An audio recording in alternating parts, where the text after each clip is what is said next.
दोस्तों, जय श्री राम। कर्म का फल कब मिलता है कोई नहीं जानता। एक बार की बात है, एक गांव में एक बालक रहता था। उस बालक का नाम उत्तम था। उत्तम के पिता अपाहिज थे।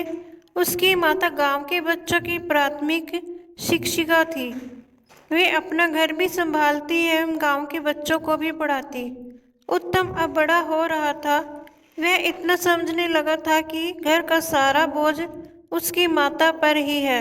वह अपनी माता के बोझ को बांटना चाहता था।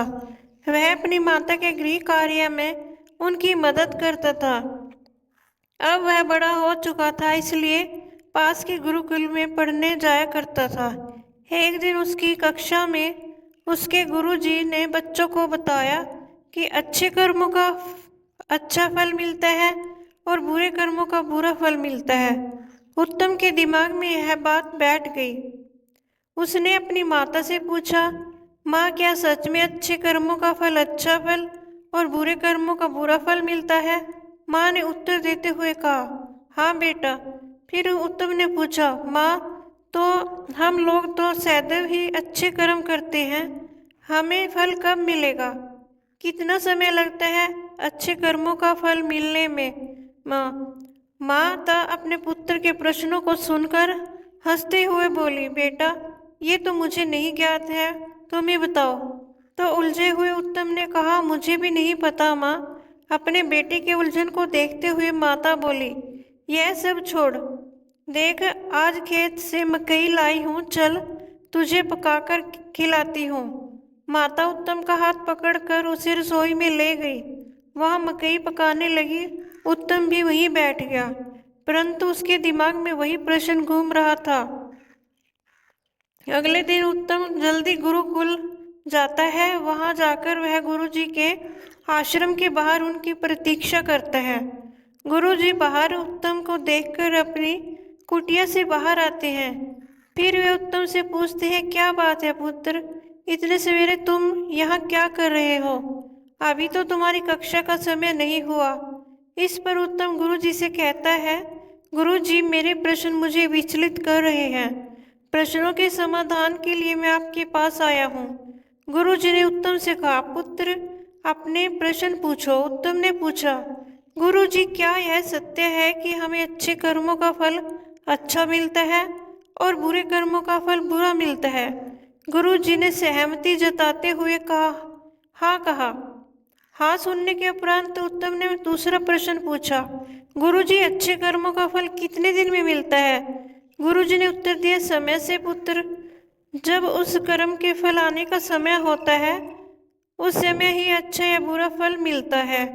आतुर उत्तम ने पूछा, परंतु गुरुजी, यदि मैं दुगने उत्साह से अच्छे कर्म करूं तो?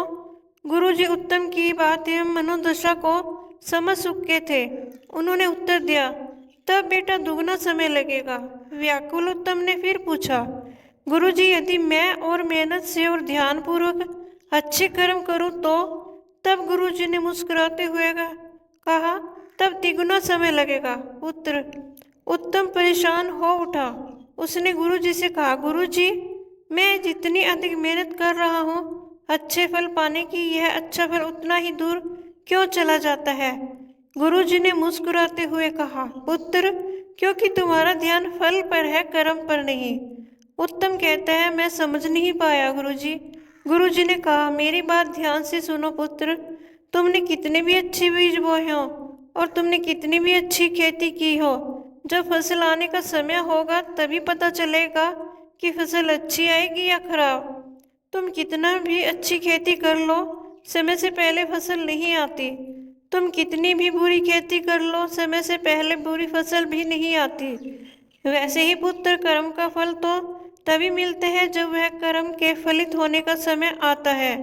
परंतु हाँ, यदि तुम केवल अच्छे फल की इच्छा से फल के ऊपर ध्यान केंद्रित करते हुए कर्म करेंगे तो अच्छे फल मिलने की संभावना दूर होती जाएगी। उत्तम ने गुरुजी की बात सुनकर फिर पूछा, परंतु ऐसा क्यों गुरुदेव? गुरुजी ने उत्तम को समझाते हुए कहा, पुत्र, क्योंकि तुम्हारा ध्यान अच्छे कर्म पर है ही नहीं, फिर तुम अच्छे कर्म अच्छे से कैसे करोगे? तुम्हारा ध्यान अच्छे फल पर है, इस कारण तुम अच्छे कर्म करने से चूक जाओगे। उदाहरण के लिए मैं तुम्हें बताता हूँ, यदि तुम यह सोचकर पढ़ाई करने बैठोगे कि मैं अपनी कक्षा में प्रथम स्थान पर आऊँगा और सदैव यही सोचते रहोगे, अपने फल के बारे में चिंतन करते रहोगे, तब कक्षा में प्रथम कैसे आना है उस मार्ग से तुम्हारा ध्यान भटक जाएगा। तुम स्वप्न बुनने लगोगे और कर्म अधूरे रह जाएंगे। इस प्रकार अच्छा फल तुमसे दूर चला जाएगा। प्राय लोगों के साथ यही होता है, वे अच्छे फल के लिए अच्छा कर्म करना चाहते हैं परंतु अच्छा कर्म अच्छे से नहीं करते। गुरु जी कहते हैं, अच्छे फल के चिंतन से ज़्यादा आवश्यक अच्छे कर्म का ज्ञान है। यदि अच्छे कर्म का ज्ञान होगा और अच्छे कर्म के पथ पर निरंतर चलोगे तो अच्छे फल अवश्य मिलेंगे, इसमें कोई दो राय नहीं है। परंतु यदि अच्छे फल के बारे में सोचते रहोगे तो अच्छा कर्म नहीं हो पाएगा। अच्छे फल पर ध्यान रखना भी ध्यान को भटका देता है। तुम्हारे कर्मों में त्रुटि रह जाएगी और अच्छा फल दूर चला जाएगा। पुत्र उत्तम समझ चुका था कि अब अपने अच्छे कर्मों के लिए अच्छे पथ का निर्धारण कर उस पर निरंतर चलना है। यही अच्छे फल का रास्ता है। अच्छे फल के बारे में सोचना मूर्खता है, वह हमारे पथ से भटका देती है। दोस्तों, मेरी यह वीडियो देखने के लिए आपका बहुत बहुत धन्यवाद। जय श्री राम।